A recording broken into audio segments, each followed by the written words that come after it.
Good morning, everyone, and welcome to the Avero Advisors live stream. I'm Megan Seaton. I'm the Vice President of Strategic Growth, and I'm super excited to be joined today by our founder and CEO, Mr. Abhijit Varekar, and one of our Morning. very esteemed project managers, Mr. David Buchanan. Good morning, guys. Morning. Morning, Megan. How Yeah. are things? So good. I am so excited for today's conversation. I think I'm always excited for the conversation on the live streams, but we just wrapped up a very successful GFOA, which is a national show that we attend every year. I think this was our fourth year attending, and I thought there was no better time than now to really talk about the trends that we're seeing because I'm seeing things change very quickly in terms Yeah. of AI, in terms of policy shifts. All sorts of things are going on in the public finance sector right now. And I just want to dive into that. But before we do, guys, if you're joining us today, please comment in the chat box. We want to hear your questions. We want you guys to engage with us. That's what makes these live streams worthwhile. So please let us know where you're joining from. And if you're new to the Avero Advisors page, we are an independent third-party consultant helping public sector agencies to modernize more through strategy and less through technology. So without further ado, let's dive in. So what for you two, just to kick it off, what was eye-opening that you saw at GFOA that really made you think, wow, this is something that we would have never seen 5 years ago? Let me start. I Okay. don't think I saw any eye-opening. I mean, I know that's not the topic is trends and what's going on in the industry, but really, I was hoping to walk into the exhibitor hall where we had our booth and where we had lots of great conversations with the clients and prospects.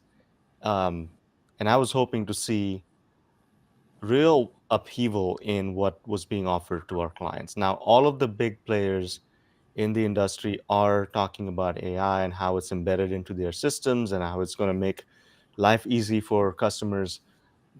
But it's hard to see because I'm not saying it doesn't exist, but if it's baked into your product, like they say it is, then they have to really show you how it's AI baked into the product, other than just, hey, here's my chatbot that tells you what your budget line item is or whatever. Standalone AI products, I think we saw two, which were also very rudimentary. One was an overlay. It was like a reporting layer on top of any other ERP. And then the second one was like an RFP automation engine. But everybody is talking about it. Everybody is um, talking about modernization. There was a lot of interest in terms of ERP modernization, more so than the last 3 or 4 years. They even had GFOA had a session on ERP phobia, and we commented on that. So that tells you that there's a lot of interest. But we also heard about uh, clients and prospects saying, "Hey, is this a good time to do digital modernization? Because we want to see what happens with AI." And our response to that was, well, you'll be in the same spot next year if you wait to see what happens with AI. David, what are your thoughts?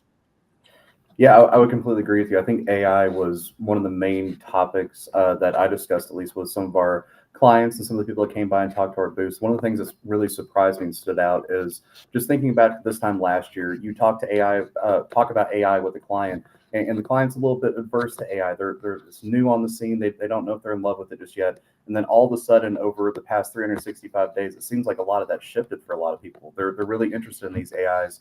And the vendors are all coming out saying, hey, we have this AI. But as AV said, a lot of it's baked in the product. You don't necessarily see exactly what it is. It's not fully there yet. So there's a lot of good conversations around that. It's definitely a way of the future. It's just how do we navigate going into that future is the biggest question that I saw.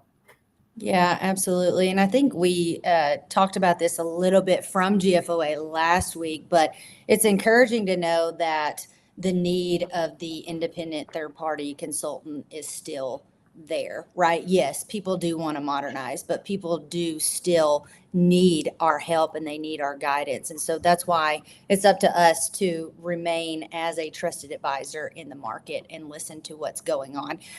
Let's talk a little bit about, while we're at conferences, we were able to go around the vendor hall and speak to our software provider friends and learn what's in the market. So I'm curious, what did you guys learn from our software providers? People, it- obviously, like I said, there's a lot of interest in modernization, but there is also an interest in going to market sooner. Obviously, software providers, that it's in their best interest that the procurement cycle's shorter, quicker, more efficient. And what's happened traditionally is, and we're accused of that as consultants, right? That you guys are slowing things down. Why do you need to have so many requirements? Why do you need to have business process analysis for 8 to 12 months? And our response has always been, well, it's in the best interest of the client to understand what they're getting into. So, how do you match those two really true statements that you need to do Mhm. this quicker? Like, how do you digitally transform and do a once in a lifetime, once in a career project? Um, but how do you do it while not taking 3 years to do it, no matter what the size of the organization? So I think from our standpoint, AI is going to enable um, quicker go to market strategies, quicker go to RFP strategies for our clients, and therefore beneficial to the vendor community where they can reduce their sales cycles, and then we're not in the way perceivably of them getting to the contract sooner. Trust me, we want to get faster contracts too. We want to get to the implementation stage and provide IV&V services to our clients, but we need to do it right. So that's something that was a common thread. And of course, as independent third party advisors, when we run into our vendor friends, it's always about, hey, tell me more about the deal we lost to who so and so that you guys were involved in. And we had a lot of those conversations too. But the I think the takeaway for me is that um, faster to market is better for everybody. Now there's a lot of nuance there. You can't just put an RFP out overnight because GPT can produce one for you. What goes in that RFP and how you prompt it and what tools are you using, because you cannot use open to the world GPT products for creating RFP. So you have to be careful about privacy. You have to be careful about security of data and not be really cognizant of what you're putting into those publicly available LLMs that are now going to train on your data, which the software providers are going to build on to sell it back to you. So it's a nuanced conversation about using AI to cut down the cost and the time to go to RFP. There's a way to do it, and that's where consultants come in, right? Because we have a product stack that we're about to deploy to help our clients understand their needs, their requirements, their business processes, and get a lot of context around it.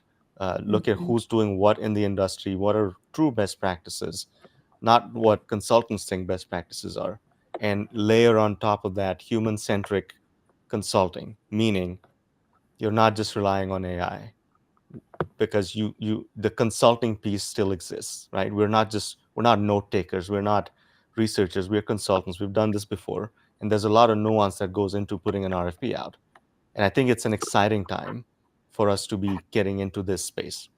Sorry, I rambled I on. don't disagree. Oh, I'm sorry, Dave. But I don't disagree with you, Avi. My biggest concern, I think, is with the procurement department, right? When you're talking Hmm. about these language models and getting your procurement teams on board, they're the ones who keep us out of jail, right? And so how do you get them on board with something like an AI model that actually crafts the RFP for you? Like, that's scary, I think, a little bit. Do you have thoughts on that?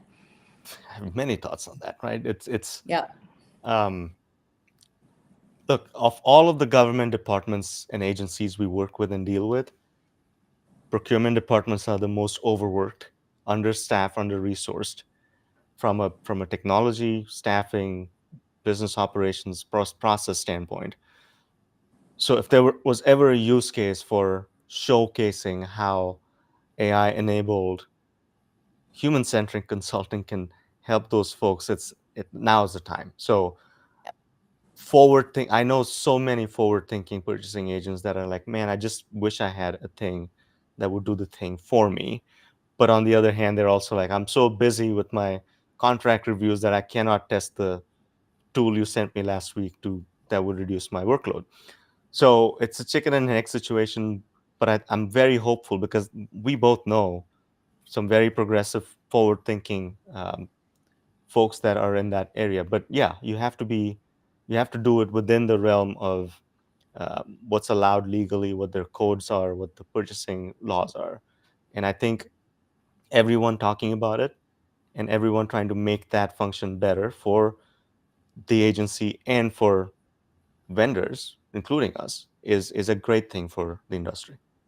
Yeah, absolutely. Dave, I'm sorry I cut you off. What was your thought? No, you're absolutely fine. And I agree with everything that's being said as far as the use of AI. The biggest thing is it's not necessarily a plug and play option. It's the same thing when, the internet came on the scene. You can do research faster. This allows you to do your job faster and more efficiently. But there is also that human element of going through and reading what is AI generating, making sure that everything is in agreement with not only your procurement rules, but also what the vision is of your department, of your city.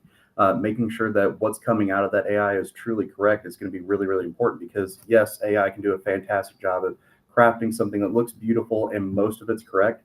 90% it's going to be correct. That 10% what may be causing issues and making sure that you have that human review, but it does make your job a lot faster. Just figuring out how to layer that into your day-to-day process is going to be one of the biggest I guess changes. I don't want to call it a challenge, but changes that people are going to have to deal with. What can AI take off my plate? What do I need to review to make sure this is correct? Right. I don't Hey, we disagree have with that. questions We in the do, chat we box. do. I'm so sorry. I want to get my thought out really quick, based on what Dave just said, because Brian Turbot is in the chat box, and I want to make sure I get all of his questions from the town of Nantucket. Hey, Mr. Turbot.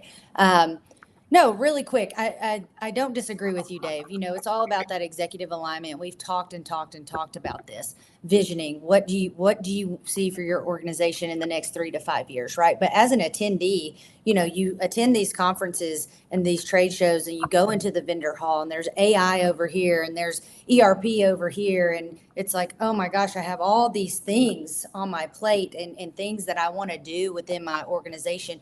Where do I start, and how do I approach this vendor hall, right? There's this new AI going on. There's, Oracle over here, Workday over here.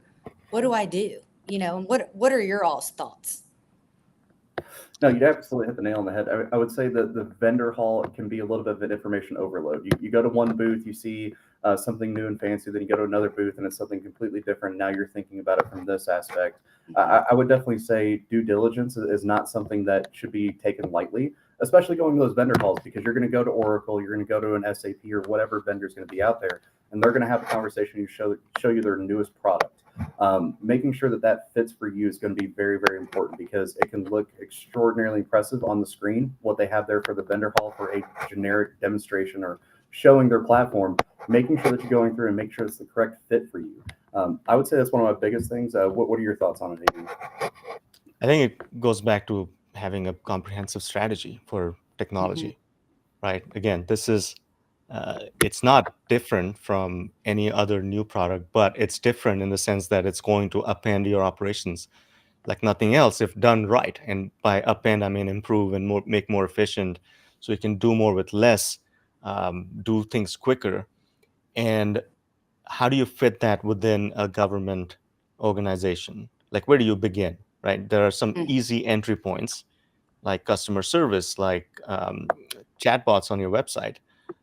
But then what, right? Those are the base level applications of this great technology that again can be revolutionary, right? You're heading towards autonomous governments if you really embrace this. And I nerd out on blockchain and all of this. What's government going to do when all of this comes together? It's just going to work for us, right? But it's not going to get there for a long time, and maybe never, because we need people with hearts and emotions running organizations like that. So having an IT strategy, a technology strategy. I'm not even going to call it IT because a lot of times it gets confusing. What's IT? What's digital? What is what is our enterprise software stack? So having an enterprise-wide technology digital transformation strategy, call it what you may, is extremely important. So you know where to insert these technologies, where to begin. Um, and that's how you go from there, because you have to be very vigilant about changes.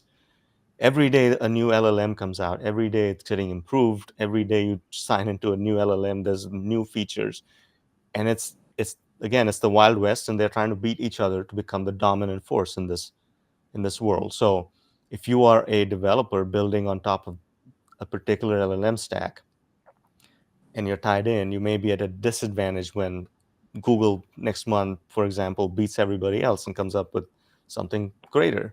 So everyone is on their toes, should be, and that includes our clients. Thank you. I think this is the question from the sheriff. I'm sorry, from Yep, go ahead. Go ahead. Brian from Nantucket. Brian is the CFO at the town of Nantucket. Do you see AI as having the ability to lessen the burden on those in municipal government finance department with compliance? As an example, the upcoming Financial Data Transparency Act. Yeah, and there was a session at GFOA about the FDTA, and we posted some things. Essentially, what that is how do you digitize your data and your reports so that it is machine readable. There's a deadline, 2027, that you need to get this done by, and that is a great opportunity for you to start modernizing your operations. And by machine readable, yes, AI can read scanned in documents, but you have to make sure that that is truly the case and that your documents are indeed machine readable so that they can be ingested by other reporting platforms and you can make it available to the public. That's the whole gist of it. It's a Transparency Act, and you cannot have transparency if government has paper records, that everything is on scanned documents that machines can't read. So it's a way to modernize government. So the question is AI going to have the ability? Yeah, absolutely, because at the end of the day, you're going to put it into some machine that will read your documents. And you may have products that already do this, right? Like OpenGov or some other data transparency portals that are already capable of reading digital documents and presenting them to the public. Now you're going to take that a level further by giving whatever AI reporting platform you use access to your other systems so they can also be included in the reporting. Right now, I think it's just budgeting systems, but then you will need to be transparent and offer data up for all of your different solutions. I hope that answered your question, Brian. The quick answer is yes, it will. Got anything to add, guys? Kind of stole a little bit of my points. I mean, you definitely called that a good No, idea. I didn't. Okay. Well, don't call me out like that. You call that a good point as far as, this is the opportunity to modernize. This is where it's going to be really, really important because you're going to be having these acts coming up and making sure that you can hit those deadlines. This is a great way to push you into that modernization path, just making sure that we go about it carefully, plan strategically. You can set yourself up for success. Yeah, I don't disagree. I don't think that this is a time for any of our public sector organizations to be sitting on the sidelines. And what I mean by that is, now's the time to be doing your research and understanding what's out there and what AI can do for you. What are the pros? What are the cons? And if you don't know where to begin, please contact us. Just a small commercial. We will help you with those things, but you can't just sit on the sidelines and wait for something to come to you. So that's my thought. I think Elsie has a good question, and we've talked a little bit about the human element when it comes to AI. So she says, as AI capabilities become more advanced, do you see more of the human review becoming obsolete, or do you think it will always be a part of the process? I think at least in the immediate future, and by immediate future, I would say probably within the next 5 years, that this will still be a part of the process. And the reason for that is the documents are going to be coming out. from your organization, they're still going to have your organization on them. You're still going to be responsible for those documents. So if something comes out that's incorrect or does not align with organization strategies, we can't really exactly say, well, that's the AI's fault. We'll reprimand the AI. There's still going to be human responsibilities with this. So as far as looking at from that aspect, I think there will always be human review, because you have to make sure the content that's coming out aligns with everything. Like I said earlier, we can't just blame the AI and say, oh, well, yeah, we got that contract wrong, but that's the AI's fault. There's still going to be human responsibility with that. Yeah, human in the loop is key. I mean, at some point, maybe you won't need it because it'll be so advanced, but not in the near future, I don't think. Even if it has the capabilities, we need to look out for ourselves. Like I'm not going to be alarmist, but it's like us against a robot at some point. So how do you control that? And the alarmists are worried about that, right? If you don't control it, it's going to take over the world. But human in the loop, human centric services are key. Like, look, when we go to a conference like GFOA, people want to make connections. People want to make relationships. People want to build lifelong friendships. And that's who people do business with. And AI or not, like you could put a robot at our booth and have half the cost of what we just spent at this trade show, but it won't have the same impact. So why are people in 2025 still going to conferences? There were, I don't know, 5,000 people there. Why? Could they not have gotten the same information from GPT? And I don't think that's going to end. It probably is going to get even bigger in-person stuff, because everything else is digital and humans crave the human touch. So how does that impact our work? I think we have the grave and the great responsibility to make sure that no matter what AI-enabled tools we're putting out there or using for our clients or selling to our clients, that you always layer on top with the human element, with the experience and the emotions that we have about wanting to serve our communities through our clients. That is critical, and it's not there yet. So yeah, life is going to become easier through AI, but you need to make sure that you're always having humans in the loop, and that's the secret sauce. Yeah. We've seen a lot of automated products that take you from A to Z without a human being involved, and that may be applicable to some organizations, some industries, not in ours. We're here to serve the public eventually, and so you can't just do that with robots. Yeah, I think that's a great point, AV. We saw a product while we were in the vendor hall that will essentially, and I've said it already, craft an RFP for you, right? There are talks of, not only crafting the RFP, but from our side, responding to RFPs with AI. And that worries me just because is there still going to be a human in the loop? And for our clients in particular, how are they going to differentiate and know who they want to do business with? Because at some point, all the responses become very robotic and the same, right? So how do you do that from a selection standpoint? That's something that I've been, turning my wheels on since I've heard these conversations about automating the RFP process. What are we going to have to do differently from a public sector standpoint to make sure that we're still, having a fair and competitive bidding process? I think it's beyond just what we have to do, right? We have to Yep. adapt, Right. and we truly customize our proposals. We Right. put a lot of work into research, into understanding the client, understanding why they're doing this now, what they've done before and succeeded and failed at. So there's a lot of work that goes into it. Yeah. Now we're going to use AI to do that kind of research, but the human has to tell it what to look for. Right. And so can you take that and put it into a proposal and make it good? Yes. From our standpoint, it's going to make proposal writing quicker. It already has. The second, the sort of the other angle of this is the purchasing departments. They have to modernize the way they're going to ingest this information.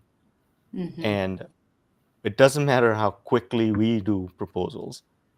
If they're still understaffed, they're still under resourced, if it still takes 12 months to get a software RFP out, then it's no use. So everyone needs to modernize.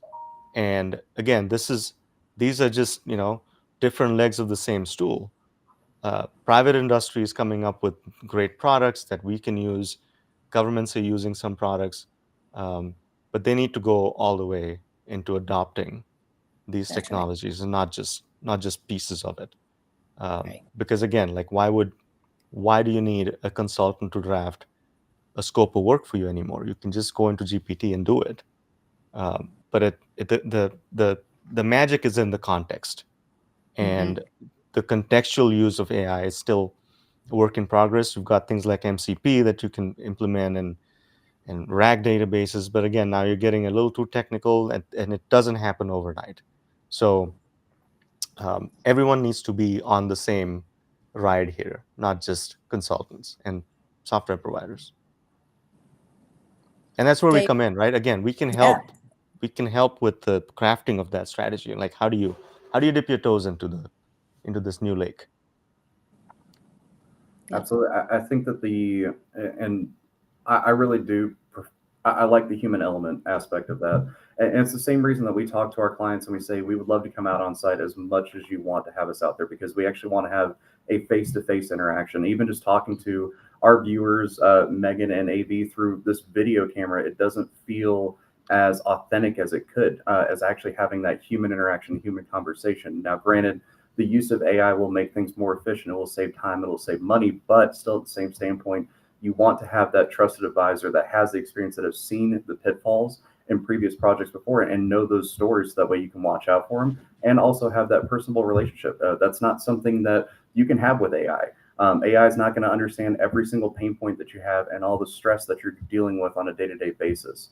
So I think that human touch element's a very, very important part, and that's why we go out to those conferences. We could have a little chat bot you can ask Avero questions, just go type up on the board. It's going to feel very cold, not very connected, but actually coming and seeing us face to face and having a conversation with us in person, I think is very impactful. Look, Absolutely. I've always maintained that our clients don't buy deliverables. They don't buy requirements, definitions. They don't buy process maps. They don't buy RFPs from us. They buy connections and relationships and intellect, right? When a client signs a contract with Avero, they're doing it as an extension of their staff. They want extra brain power. They want extra firepower in this very critical thing that they're chasing. So now with AI, and I think we should move on from this after this point, is the work's gonna get done. If you're a smart consulting team, the deliverables will get done with the human in the loop, but the onus and the real magic will happen with people to people, trying to figure out how to solve really critical problems. So it may not cost the clients less, but you'll spend more time on the more qualitative stuff and more budget on the qualitative stuff. A client of ours at GFOA was like, I really need a partner in a consulting firm that can help me figure out where this is going. Where do we go next? Yeah, this project you guys are doing is great, but where is the next thing? I didn't bring you guys in just to sit in meetings and take notes and check off boxes as a project management team. That piece is going to get is elevated already, and we need to be there as consultants with our clients, not just pushing deliverables, which again, robots can do. That's right.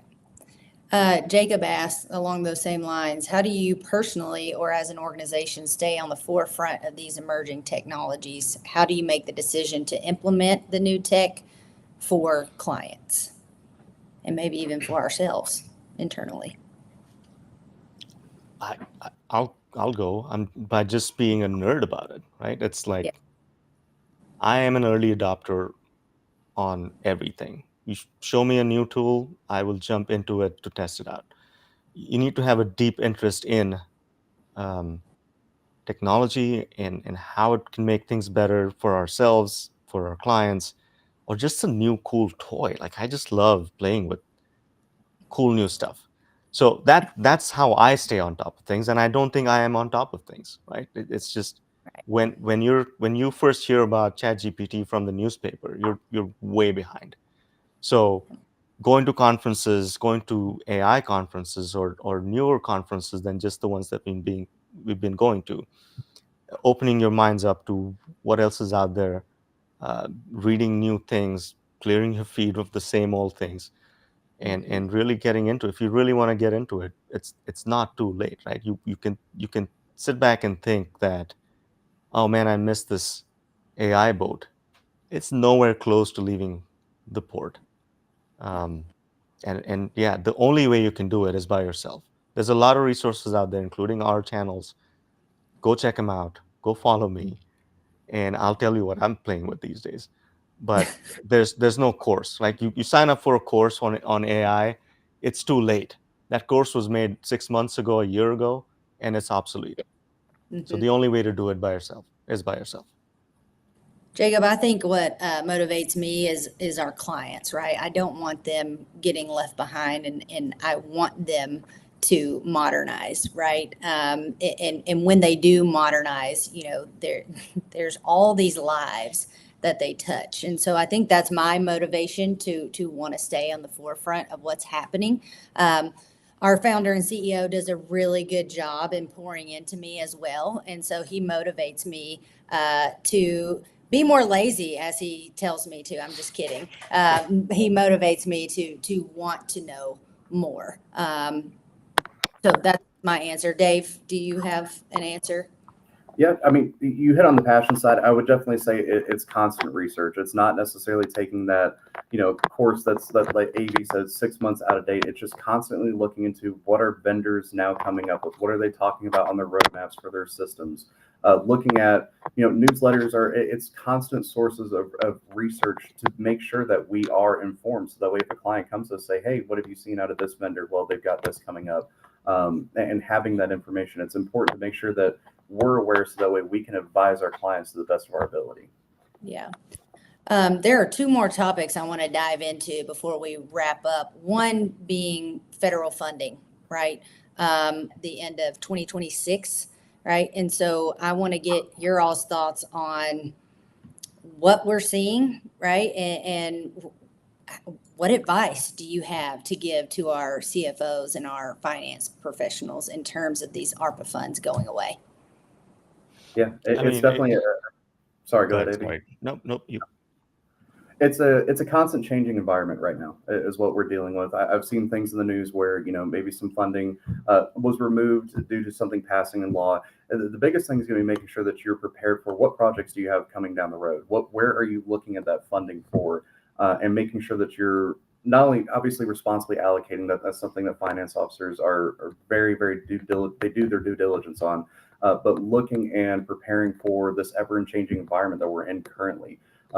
Even talking to clients who are looking to acquire new hardware, there's possible ramifications from tariffs that might be coming down the road. So these hardware vendors are having to account for those, and it's inflating those prices. So doing the best that you can with that research to make sure that you can prepare for what is the worst case scenario for funding this project. What's our absolute emergency backup plan? I think it is definitely a good strategy. Well, I would say, obviously you need to spend it or it goes away. It's a good time for you to do things like come up with a strategy for what do you need. So technology strategy, if ERP is a big pain point, go for it, right?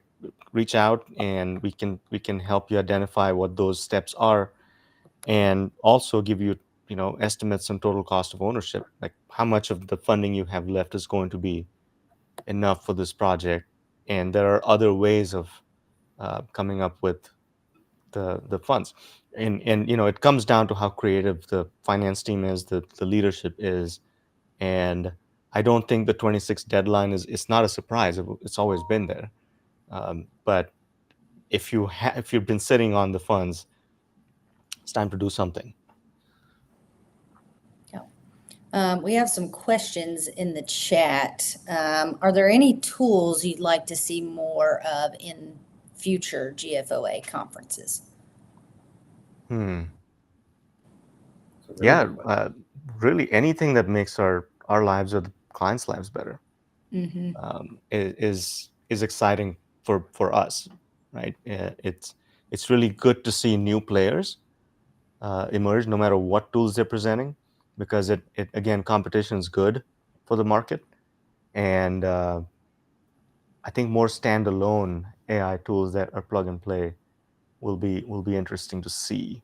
The the problem with standalone tools is, where do you begin, right? We saw a lot of payment processors Yes. in the vendor hall, lots of payment processing, uh, but major vendors have their own payment processing systems or preferred partners. So how do you get a toehold into a large organization that already has a great payment processing system? So specific tools will reveal themselves. I don't have any specific ideas. What about you, David? I think just a constant look at not only ourselves but also vendors. How are they approaching the constant issues that people are having? So, and for folks that watched our live stream last week, we had our ERP confessional wall up at GFOA, and a lot of those confessions were things that we've heard, time and time again. Every single organization is different, every single project is different, but a lot of times some of the problems can intersect each other. So those are common issues, and just seeing, how are we, not only as consultants but as vendors, going to help solve those issues. I can't say that there's going to be a specific point in software I could sit here and say, AI. We've talked about that a lot for this live stream, but I want to see, how are we doing more pointed approach at fixing those common pain points for people. Yeah. I'm going to take a different approach to answer Mason's question, because, you guys, I lead business development. So my job is to make as many connections as possible. GFOA does a very good job with their attendee app, right? But what I'd like to see is more of like a forum where people could come on and talk about what they're dealing with in that moment, right? Something like a feed or a LinkedIn feed. We attended one conference, AV, I don't know, years ago, where this was great. It was embedded in the app. We could chat. We could say, hey, we just heard this, or hey, so and so is dealing with this, or I just attended this session, or we're all going to this spot. Let's all meet up. I think is just a good way to connect with people outside Yeah. of the vendor hall and add that more humanized element to the overall show. So I know you guys were talking about product, but I told you I wanted to take a little different approach. I wish there was something embedded in the app where we could do that. I want to talk really quick. Oh, go ahead. We'll answer Thomas's question. As AI technology continues to further develop, do you think there will be a higher reliance on soft skills as opposed to hard skills? 100%. I mean, soft skills have always been important, especially in consulting. Again, to my point earlier, what are people buying? They're buying smart people's time and experience and expertise in a certain thing to get to a certain outcome. And the tools have always been around, right? I think before consultants used Microsoft Word, they used typewriters. And before that, they probably had handwritten reports.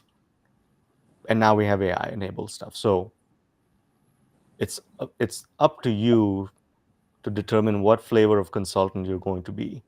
And yes, human element, soft skills, communication, planning, risk management, all of those things are critically important as AI and technology are become more developed, more advanced. It's not going to replace those very critical skills. Yeah, absolutely. And I would look at it from the aspect of, so AI is going to assist a lot with hard skills, building out those deliverables. But like you just said, going from the typewriter to Microsoft Word, there is also a point of how efficiently do you use that tool. There's proficiency in Microsoft Word. You'll see that on resumes and on job postings. It's having that proficiency in that AI and that new technology is going to be really, really important to make sure that you're not only creating high quality products for your clients, but also B, are you doing it in an efficient manner? So I think that there's some of the soft skills that are going to be really important. And just like we talked about earlier with client relationships and just having that communication. Those soft skills are going to be, they're going to really take the forefront over those hard skills eventually. Yeah, absolutely. I don't ever foresee our clients just wanting to engage with just a robot, right? Or just a chat bot or just a language model, right? They're always going to need us for that advice. And to give advice, we have to make sure that we hone in on those soft skills. So I agree with all that is said.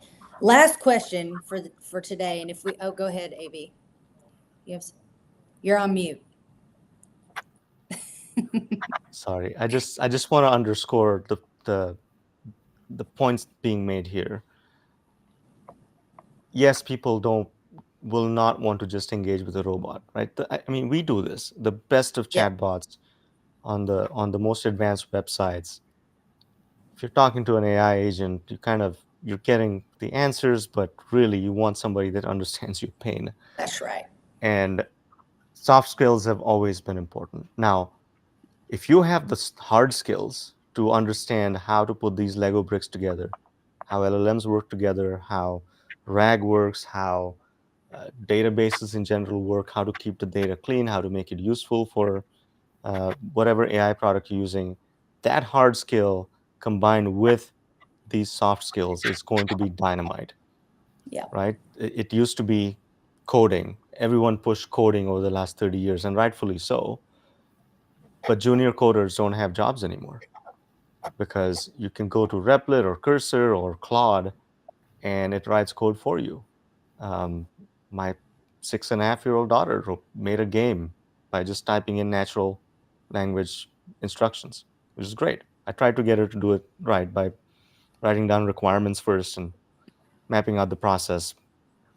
That was a losing battle. But my point is, if you can combine your soft skills with the hard skills, the technical skills, it's going to be dynamite. So people that have graduated from um, computer science or any kind of degree that is more technical, you might have a tough time finding the traditional role as a junior coder or developer.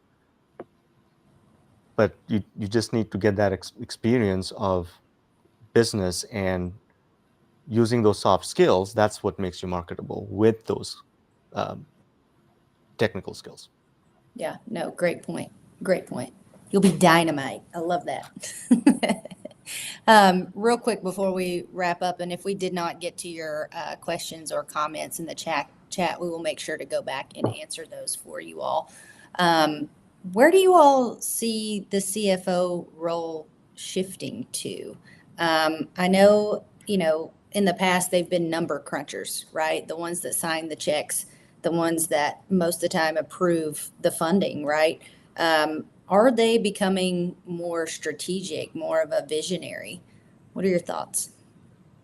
I think so. I think that role has shifted tremendously, and that's a pretty major job. In a larger county, CFOs tend to be deputy mayors, deputy chief executives, because they control the good ones control not just the money but the politics and the what That's goes right. on the agenda. How do you get things passed? So very, very powerful position in any organization, and it's changing from the standpoint that more and more decisions on enterprise systems, ERPs, financial ERPs, are being made in the CFO's office.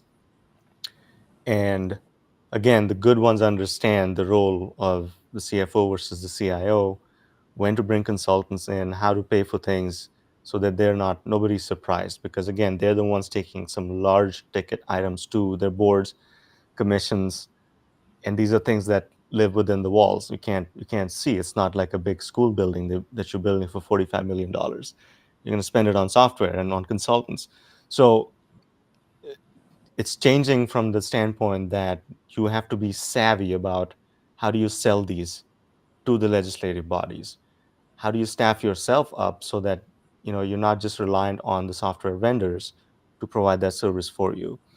And being creative with funding, like you said, ARPA's running out, but we've known that, and the good ones have gotten ahead of that. They found other means of finding funds to do critical major projects.